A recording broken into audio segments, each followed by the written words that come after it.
ഛത്തീസ്ഗഡിലെ മലയാളി കന്യാസ്ത്രീകൾക്ക് ജാമ്യം കിട്ടിയതിനെ തുടർന്ന് പ്രതിഷേധ ശബ്ദമുയർത്തിയ പല സഭാ നേതാക്കളുടെയും ശബ്ദം നേർത്തു തുടങ്ങിയിട്ടുണ്ട്.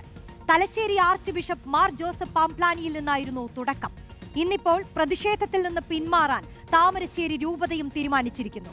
മൃദു സമീപന നിലപാടാണ് സീറോ മലബാർ സഭാ നേതൃത്വത്തിലെ ഒരു വിഭാഗത്തിനുള്ളത്. സഭയ്ക്കകത്ത് തന്നെ വ്യത്യസ്ത സ്വരങ്ങൾ ഉയരുകയാണോ? നമുക്ക് വിശദമായി പരിശോധിക്കാം. समझ में आता है नहीं आता है, इन लोग कहाँ लेके जाते हैं मालूम है ना? पेपर पढ़ती होगी ना, व्हाट्सएप तो चलाती होगी. ആത്മാർത്ഥമായ ഇടപെടൽ കേന്ദ്ര സർക്കാരിന്റെ ഭാഗത്തു നിന്നുണ്ടായിട്ടുണ്ട് എന്ന് ഞങ്ങൾ ഉറച്ചു വിശ്വസിക്കുന്നു. കേന്ദ്ര ആഭ്യന്തരമന്ത്രി പറഞ്ഞ വാക്ക് പാലിച്ചു എന്നുള്ളതിൽ ഞങ്ങൾക്ക് സന്തോഷമുണ്ട്. വളരെ ശ്രദ്ധയോടുകൂടി വേണം ഈ കാര്യങ്ങളിൽ സഭ മുന്നോട്ട് പോകേണ്ടതെന്ന് ഒരു തിരിച്ചറിവ് ലഭിച്ചു എന്നുള്ളത് ഞാൻ മറച്ചു വയ്ക്കുന്നില്ല.